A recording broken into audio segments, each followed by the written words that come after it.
What's up, people on YouTube? Today's project is going to be a pretty easy one and something that a lot of people probably know how to do, but maybe some of you are a little hesitant to get out a spray can and paint something. My daughter wants to change her desk lamp from last year's dorm color, which was this kind of seafoamy green, blue, whatever you want to call it. She wants it to be gold. So we're going to sand this thing up, mask it, and paint it gold. So stay tuned, I'll give you some tips along the way. So the first step is going to be to sand this thing down lightly to knock the shine off of it. This is going to help the paint stick a lot better. So let's get to it. I'm going to use some 600 dry sandpaper. If this was something that didn't have electronics in it, I'd probably wet sand it because it's easier, but I don't want to mess it up. So we're just going to sand it dry. So here we go.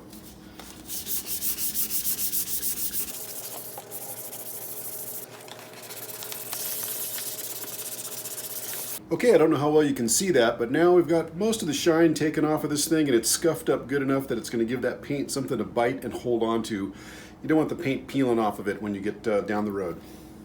Alright, so let's get the dust off of this thing here and get it ready for our next step. Next thing we're going to do, when you paint this thing, you obviously don't want to get paint all over your chrome and the light itself. That would be kind of messed up. So you want to mask that off and keep the paint from getting onto it. So we're going to take some painter's tape and just do our best to kind of cover up the things we don't want to get paint on.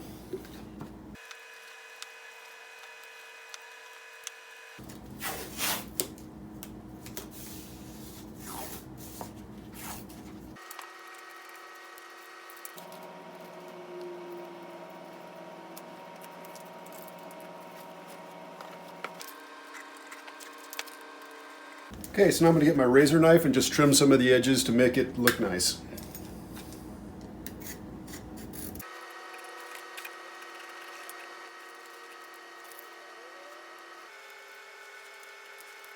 Kind of using my finger just to sort of push it down in there so I can see where that metal part meets the base and I can cut it in the right spot. This could apply to anything you're painting. You're undoubtedly going to have to mask things off because there's going to be parts that you don't want to paint. Just do the best you can to mask it off, and your finished job will look a lot neater if you can. The better you can trim it and cut this. Okay, there you go. So she's all sanded, got her scuffed up really good so that paint's going to stick. We got the parts that we don't want paint on masked off, and we'll move on to the next part.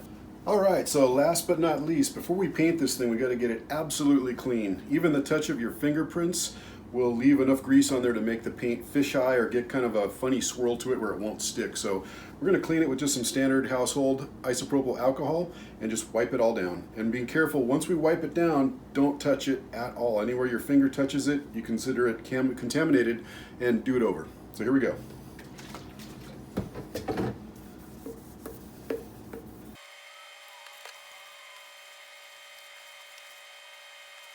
And there you have it. She's all cleaned up and ready for paint. Alright, so now we get to the fun part, spray painting. You know, I don't know what it is, but ever since I've been a kid, I love to spray paint things. So anytime I get an opportunity to paint something around the house or anywhere here, I always jump at the opportunity. So super easy thing to do. I mean, obviously pull the trigger, spray the paint. It's the easy process, but it's also really hard because you can mess this up really bad and get runs. With any paint, and particularly a metallic paint like I'm going to be using here, putting on a bunch of light and even coats is going to give you the best result and best finish. Especially the metallic, it'll lay down, it'll look nicer.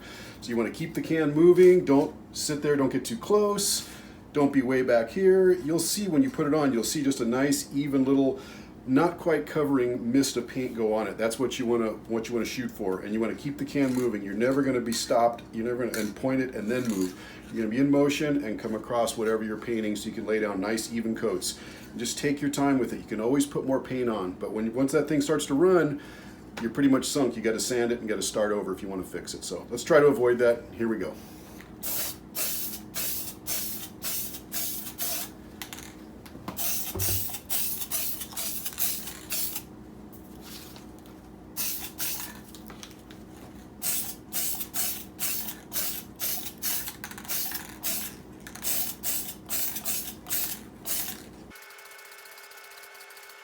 Okay, so that's about all I'm going to do on this first coat. Not going to try to conquer the world, not looking for the win on a first coat. I'm looking for taking the long route and getting a better job. So you can see it just kind of, there's a lot of gold on there, but you can still see the old blue color through it. And that's what you want. You're not looking for full coverage on the first coat. Let this dry for about 10 minutes. We'll come back and we'll put another coat on. Okay, so it's been about 10 minutes. Let's hit this thing with a second coat. Maybe this will do it. Let's see how it covers.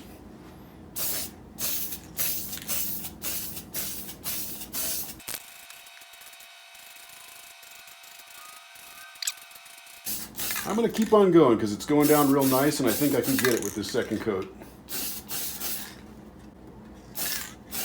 Famous last words, right? Right before you get a run.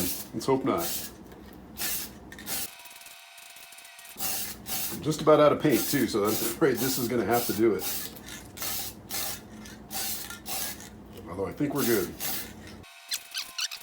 Okay, that's going to do it because I think it's covered and pretty much out of paint. All right, so it's been a couple of hours letting this thing dry so I can touch it, and let's get the tape off and see how it looks.